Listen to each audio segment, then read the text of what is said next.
Morning, Year 12s. Got another recording looking at Blackrock and the representations of Australian society in Blackrock. Just to keep you up to track to where we're at, I've handed out a number of documents, including, if you go to the Google Drive, it's not up here, but it's the document we created exploring each scene in Blackrock. Worthwhile to have handy because in it there are a number of quotes and key ideas for you to explore. As you probably noticed, I'm in our storeroom because Mrs. Crane's got the year 7s and they're going crazy. No, not going crazy in a bad sense, but just a bit loud. So I thought I'd hide away in here. This PowerPoint here that I'm about to go through with you is on Connect. It's in the Blackrock section. I think it's titled Screencast Issues and Ideas or about Australian Identity. Just wanted to go through it because I feel after reading some people's responses that they're missing a key part of this text. I think some of you have a superficial understanding of the text and the issues presented in the text, so I think we can work through this PowerPoint to sort of really enhance your understanding of the ideas and issues presented in Blackrock.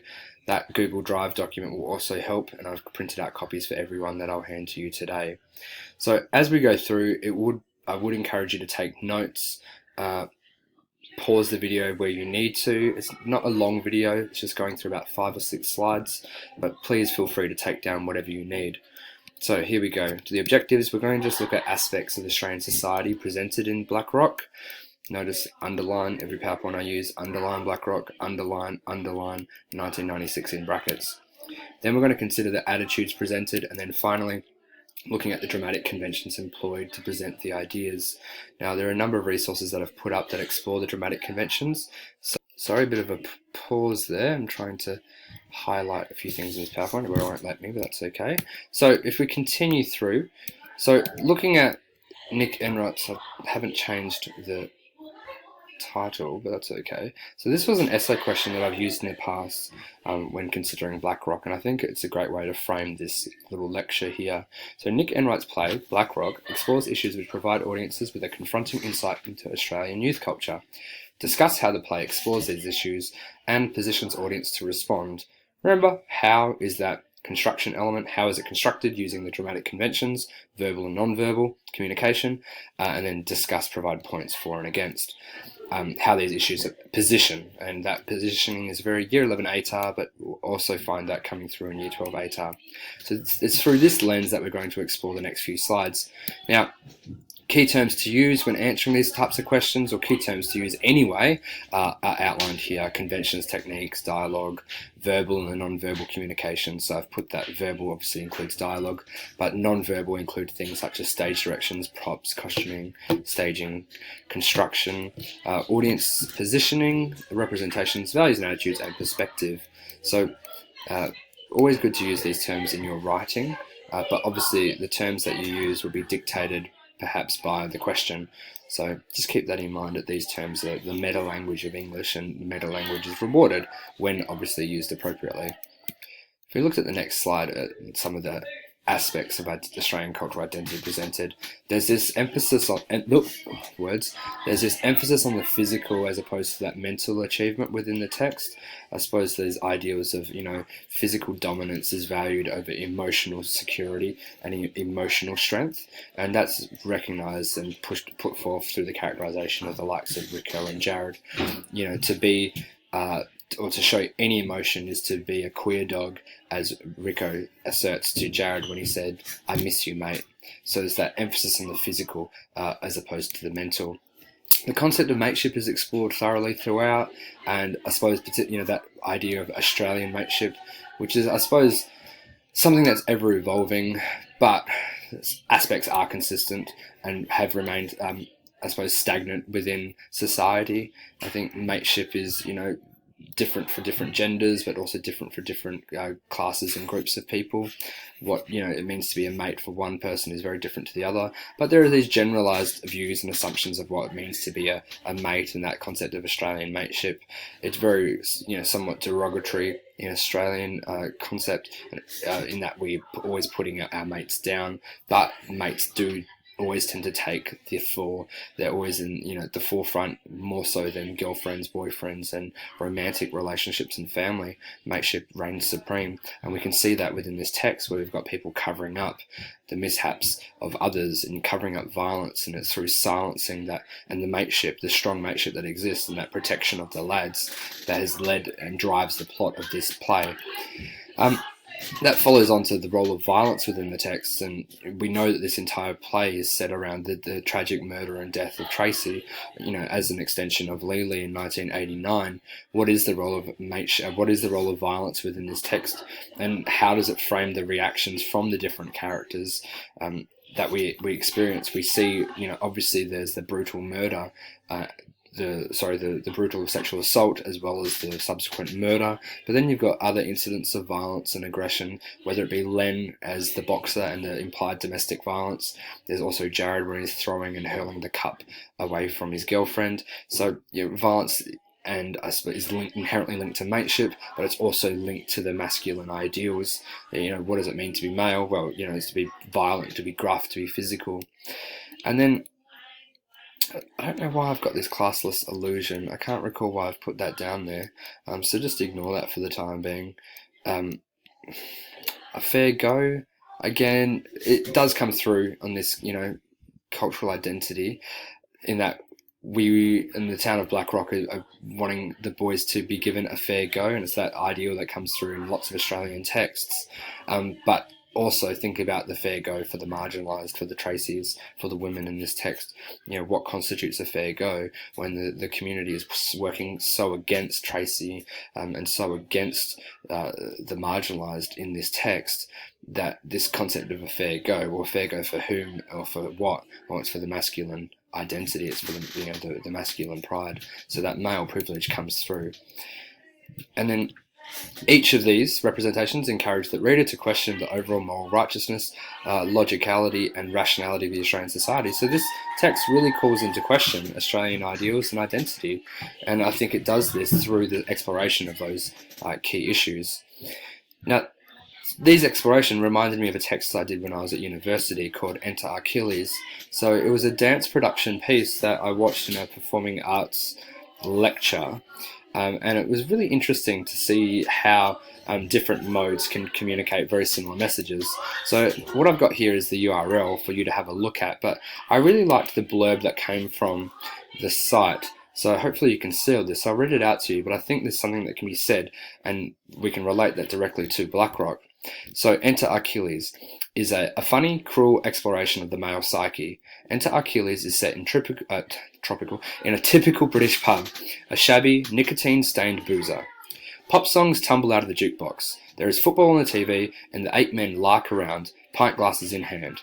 But their blokish fun is balanced on a knife edge of tension, for beneath their matiness lurks a disturbing undercurrent of paranoia and insecurity, where weakness is brutally exploited and violence covers up vulnerability. So what men can't have in themselves, they deny in others. So in this case, it's the emotions. It's not acceptable for men to show those emotions and that paranoia of it coming out. Well, in order to prevent that, we cover it up through violence. Now, I'll quickly click on the link just to show you, and it takes you straight to a site, and there is just a small video here. So I'd recommend just playing that. It is interesting. It's not something I've seen before, nor something that I was typically drawn to when I first watched it in 2008 or 9, whenever I took that unit at university. But it is interesting, and I think it's a really good comparison piece between, I suppose, Blackrock, Nanette, as well as this. So maybe we'll watch just a little bit of it. I'm not sure if you can hear it.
So quite a powerful piece that I remember doing, and having a lot of fun with it in an essay that I wrote, obviously many years ago now.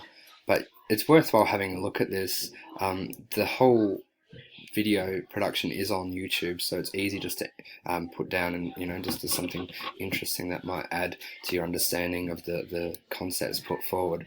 But again, this line here, the blokish fun is balanced on the knife edge of tension. I think this is so true within something like Blackrock as well. Everything's teetering on that sort of the blokish ideals. For beneath the matiness lurks a disturbing undercurrent of paranoia and insecurity. I think that's so evident in Blackrock. I think that's why the guy bashed up Hannah Gadsby, the lady faggot, in the net. It's that insecurity of, something's going to take what you have, that male privilege is going to be undermined and taken away from you. So really good vocabulary here and ideas to take forward into your essays. If we consider the attitudes presented, it is very critical towards Australian society. Sorry about that. It's very critical. It's criticising this notion of mateship and what it means to be a mate within 1996 Australia, but I think the relevance to 2018 is very, very evident. It's quite critical of youth culture, but I think more so it's critical of the community that within the text. And if you think about Tracy's family, they had to move away, and also the obvious ones in that is exposing the marginalisation of women. So suggesting that these values of mateship are flawed and that we need to do more, in order to break through and break the walls that have been inherently cemented in Australian society with regard to mateship and what it means to be a friend within Australia. But also it's talking about how detrimental those attitudes and behaviours are for those people who subscribe to those beliefs. Well, look at the ultimate goal in this, and the ultimate sacrifices in the form of Tracy's death.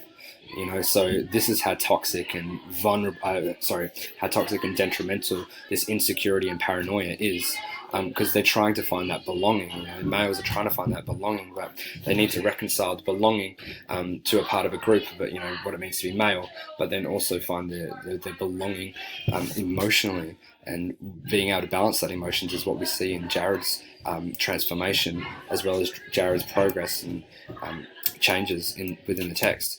Now, the dramatic conventions is the how. So how is it shown? So it's shown through the characterization and the characters. These characters are really, really realistic. These characters are very realistic characters, and that realism is, conveyed through the dialogue, through the diction, through the syntax and language patterns.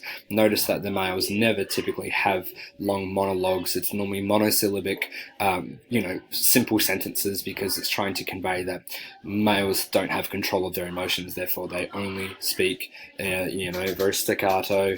Whereas you look at Sherry, who's giving that eulogy at the grave, for example, females are in control of their emotions. They do look to be the most rational characters within the text.